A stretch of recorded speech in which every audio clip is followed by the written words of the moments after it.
मध्य प्रदेश के दमोह जिले की जबेरा तहसील के ग्राम परसवाहा में भगवती मानव कल्याण संगठन के तत्वाधान में 24 घंटे के अखंड श्री दुर्गा चालीसा पाठ का भव्यतापूर्वक समापन हुआ। यह धार्मिक आयोजन विश्व कल्याण और जन कल्याण की भावना को लेकर आयोजित किया गया। इस दौरान श्रद्धालुओं ने बड़ी संख्या में उपस्थित होकर माता आदिशक्ति जननी जगदम्बा एवं योगीराज श्री शक्तिपुत्र जी महाराज के प्रति अपनी आस्था प्रकट की। कार्यक्रम के समापन में परम पूज्य गुरुवर और मां भगवती के दिव्य जयकारों से पूरा वातावरण भक्तिमय हो उठा। इसके बाद भव्यता के साथ मां और गुरुवर के श्री चरणों की दिव्य आरती संपन्न की गई। कार्यक्रम के समापन में मुख्य अतिथि के रूप में उपस्थित भगवती मानव कल्याण संगठन के केंद्रीय मुख्य सचिव सिद्धाश्रम रत्न आशीष शुक्ला जी का उद्बोधन हुआ, जिसमें उन्होंने कार्यक्रम स्थल में उपस्थित हजारों श्रद्धालुओं को संबोधित करते हुए सभी को मानवता, सेवा और सदाचार के मार्ग पर चलने की प्रेरणा दी। आज इस बृहद चालीसा पाठ कार्यक्रम में भी आप समझिए इस बात कि परम पूज्य गुरुवर ने इस कार्यक्रम में उपस्थित समस्त भक्तों को अपना पूर्ण आशीर्वाद प्रदान किया है और ये आशीर्वाद किस कड़ी से जोड़ना चाहता है। पर स्वाहा का वह सौभाग्य है कि यहाँ पर तो हमारे सैकड़ों ऐसे गुरु भाई गुरु बहन बच्चे हैं जो संगठन की विचारधारा से जुड़े हैं। उनके घरों में माँ का ध्वज लगा है, माँ की साधना चल रही है। लेकिन भाइयों और बहनों, आज पुनः मैं गुरुवर का रजगण इस पर स्वाहा क्षेत्र के जनमानस को और आसपास के भी जनमानस को आमंत्रित कर रहे हैं कि आप आइए उस सिद्धाश्रम धाम में गुरुवर माँ के उस दिव्य स्वरूप के दर्शन कीजिए। और वह दर्शन क्यों कराना चाहते हैं, उस चालीसा पाठ जो अखंड चल रहा है वहां तक आपको क्यों पहुंचाना चाहते हैं? क्योंकि एक बहुत महत्वपूर्ण कड़ी उस सिद्धाश्रम धाम से बहुत जल्द प्रारंभ होगी, जब गुरुवर के श्रेष्ठ 100 महाशक्ति यज्ञ भी उस सिद्धाश्रम धाम में प्रारंभ होंगे। और आप उस कड़ी से क्यों जोड़ना चाहते हैं? आपके साथ साथ अपने जो संगठन के भी कार्यकर्ता हैं, पदाधिकारी हैं, उनको भी ये बार बार ज्ञान और क्यों कराना चाहते हैं कि आपकी इस कड़ी में कहीं जंग न लगने पाए, आपकी निष्ठा में कहीं जंग न लगने पाए, आपके कार्य क्षेत्र में कभी जंग न लगने पाए। क्योंकि आप इस कड़ी से जुड़े रहेंगे तो आप अपने जीते जीव यज्ञों के साक्षी बनेंगे और आप उस कड़ी में जंग नहीं लगने देंगे तो आने वाली आपकी पीढ़ी, आपके बच्चे, आपके नाती वह भी सिद्धाश्रम धाम की रज को अपने मस्तक पे लगा के गौरवान्वित होंगे, आनंदित होंगे, प्रफुल्लित होंगे। ये उस सिद्धाश्रम धाम की महिमा का प्रभाव है। क्या देश भर में करोड़ों लोग नशा मुक्त हुए, लाखों परिवारों में नित्य प्रति साधना होती है। हमारे 10,000 से अधिक सक्रिय कार्यकर्ता नित्य प्रति जन जागरण के इसी तरह के कार्यक्रम छोटे और बड़े करने में मस्त रहते हैं, मगन रहते हैं। कुछ नहीं मिलता उनको, धन धान्य से उनको संगठन पूर्त नहीं करता कि आपको इतने रुपए मिलेंगे, आपको इतना कमीशन मिलेगा। लेकिन भाइयों और बहनों, हमारे संगठन के कार्यकर्ताओं को पता है कि धन धान्य तो हमारा इस जीवन के साथ ही रखा रह जाएगा, लेकिन गुरुवर ने जो संस्कारों की ऊर्जा प्राप्त करने का यह माध्यम दे दिया है, वह हमारे इस जन्म में भी रहेगी और आने वाले नवीन जन्म में भी हमारे साथ जुड़ती चली जाएगी। आप सोचते हैं पैसे जोड़ ले, लाखों करोड़ रुपए जोड़ ले, प्लाट खरीद ले, जमीन खरीद ले और वह हमारे बच्चों के काम आएगा, उनके बच्चों काम आएगा। निश्चित रूप से अपनी जिम्मेदारियों का निर्वहन करना चाहिए, वो काम आता भी है। लेकिन यह करते करते हम अपने मूल से भटक जाते हैं, हम अपने लक्ष्य से भटक जाते हैं। बहुत गीता पढ़ी, बहुत रामायण पढ़ी, बहुत मर्यादा का पाठ पढ़ा, बहुत कर्म का पाठ पढ़ा, लेकिन करना क्या है, नियति क्या है हमारे जीवन की, पाना क्या है, लेकर क्या जाएंगे, इस पर हम अपने घर में अपने बच्चों के साथ बैठकर कभी चर्चा नहीं करते। हम उन्हें अधिक से अधिक पढ़ा लिखा कर अच्छी से अच्छी नौकरी, अच्छा से अच्छा व्यापार करा देना चाहते हैं, लेकिन आकलन नहीं करते कि भगवान हमें प्रतिदिन 24 घंटे देते हैं। आप लोग आकलन किया करिए, 24 घंटे रोज भगवान देते हैं हमें।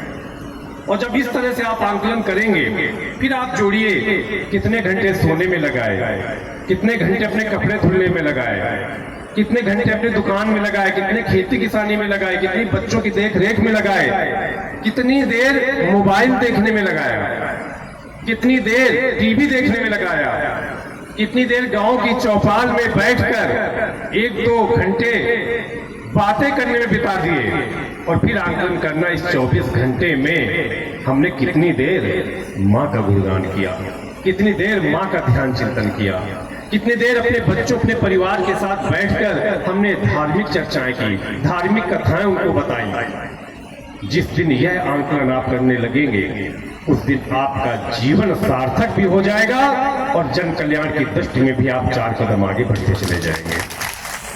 भाइयों और बहनों, भगवती मानव कल्याण संगठन अपने 30 वर्षों की यात्रा पूर्ण कर चुका है। इन 30 वर्षों में भगवती मानव कल्याण संगठन ने जो आयाम रचे हैं उस पर एक ग्रंथ भी लिखा जाएगा तो कम पड़ेगा। और कल 15 मार्च को हम भगवती मानव कल्याण संगठन के स्थापना दिवस के रूप में 32वें वर्ष में प्रवेश कर रहे हैं। और प्रति वर्ष प्रति वर्ष हमारा संकल्प और मजबूत होता जा रहा है कि जन कल्याण के लिए, आत्म कल्याण के लिए परम पूज्य गुरुवर श्री शक्तिपति जी महाराज के दिशा निर्देशन पर चलते हुए, माता भगवती की कृपा को प्राप्त करते हुए अपने कदमों को रुकने नहीं देंगे और इस पूरे भारत देश को नशे मांसाहार से मुक्त, चरित्रवान, चेतनावान विश्व गुरु बनाकर ही दम लेंगे। ये हमारा संकल्प है। भगवान की जय। और ये जो दिवस आते हैं ये हमारे लिए संकल्प के दिन है। और मैं जब मार्ग में था मैं सोच रहा था कि मैं कितना सौभाग्यशाली हूँ कि गुरुवर ने मुझे इस कार्यक्रम में आने का आशीर्वाद प्रदान किया, आदेश दिया, निर्देश दिया कि 14 मार्च और 15 मार्च जब हम भगवती मानव कल्याण संगठन का स्थापना दिवस मनाने की ओर होंगे तो जहां गुरुदेव जी सिद्धाश्रम से पूरे देश में ऊर्जा बिखेर रहे होंगे, वहां दमोह जिला जो भगवती मानव कल्याण संगठन शाखा दमोह के रूप में विश्व में नंबर 1 में कार्य कर रहा है, वहां मुझे 24 घंटे आप लोगों के बीच में रहकर आज एक कार्यक्रम में कल पथरिया के बिलानी में वह कार्यक्रम करने का अवसर मिलेगा। भाइयों और बहनों, ये क्षण, ये लक्ष्य जो हमें आगे बढ़ा रहे हैं, हमें कमजोर नहीं करते, हमें मजबूत बनाते हैं, हमारी आत्मशक्ति को प्रबल बनाते हैं, हमारी ऊर्जा शक्ति को प्रबल बनाते हैं। और ध्यान रखिए, जिस बात से इस लक्ष्य की शुरुआत की गई थी, मानव के बारे में बताया गया कि मानव को हमेशा सचेत होना चाहिए, जुझारू होना चाहिए, सजग होना चाहिए। और उस मानव शब्द का कितना बड़ा महत्व है कि जब गुरुदेव जी ने तीनों धाराओं में पहली धारा बनाई तो उस संगठन में भी नाम भगवती मानव कल्याण संगठन रखा था। आज से 30 वर्ष पहले गुरुदेव जी अकेले थे, 2-4 शिष्य थे गुरुदेव जी के। उस समय तक गुरुदेव जी गुरु दीक्षा भी नहीं देते थे, साधारण जीवन गुरुदेव जी का, लेकिन तप से भरपूर, त्याग से भरपूर, तपस्या से भरपूर। तब गुरुवर ने यह संगठन बनाया था। और तब गुरुदेव जी जो बात कहते थे किसी ने भरोसा नहीं किया। और आज वह भगवती मानव कल्याण संगठन इन 31 वर्षों में विश्व का एकमात्र ऐसा संगठन बनकर उभरा है जो जन कल्याण की दृष्टि में भी, नशे मांसाहार मुक्त समाज की दृष्टि में भी, भ्रष्टाचारियों के विरुद्ध आवाज उठाने की भी दृष्टि में और निर्धन बेसहारों की आवाज बुलंद करने में भी भगवती मानव कल्याण संगठन नंबर 1 बना है। वैसे ही मान लीजिए तीनों धाराएं आने वाले वर्षों में हमें और हमारी आपकी पीढ़ियों को चौंकाएंगी, क्योंकि ये धाराएं वो करेंगी जिसका लक्ष्य गुरुवर ने बहुत पहले निर्धारित करके हमारे आपके सामने रख दिया। भगवान की जय। किसान जब अपनी खेत में फसल की शुरुआत करता है, जोतता है, पानी डालता है, बुआई करता है, तो एक विश्वास होता है, मैं मेहनत करूंगा तो फसल अच्छी होगी, और फसल अच्छी होती है। गुरुवर ने तो विश्वास भी किया, अपनी तपस्या भी लगाई, और सबसे बड़ी ऐसे परम कृपालु, परम तपस्वी गुरुवर जिन्होंने स्वयं माता भगवती आदि शक्ति जगत जननी जगदम्बा का साक्षात्कार किया हो, जिनसे एकाकार किया हो, उनका कोई लक्ष्य कैसे अधूरा रह सकता है। उनकी तीनों धाराएं अपने मुकाम तक अवश्य पहुंचेंगी और समाज में हम बड़ा परिवर्तन करते हुए अपने भारत को विश्व गुरु निश्चित बनाएंगे। हमारी आपकी पीढ़ियां सौभाग्यशाली होंगी। ऐसे नहीं गुरुवर कहते कि जीते जी अपने घरों की डायरी में एक दो पेज लिख कर जाना कि आप ऐसे संगठन से कब जुड़े, कब गुरु दीक्षा ली, गुरु जी ने क्या कहा था, कब क्या होना है, गुरुवर ने क्या लक्ष्य निर्धारित किए हैं। गुरुवर ये भी कह के गए थे कि जो मैं डायरी लिख रहा हूं तो गुरु जी ने कहा था डायरी लिख के रख के जाना और उसकी चाबी सूटकेस के अपने पीढ़ी दर पीढ़ी बांटते जाना कि जो हमारी पीढ़ी उसको देखती जाए, बीच में खोल के पढ़ती जाए। हमारे आप ही जीते जी हमारी आने वाली पीढ़ी में वो लक्ष्य भी पूरे हुए और समाज में बड़ा परिवर्तन आएगा। आज आनंद के क्षण है। कहने के लिए गुरुवर के दिव्य चिंतनों में इतना सारा सार छिपा हुआ कि शब्द कम पड़ जाते हैं, लेकिन समय की अपनी सीमा है।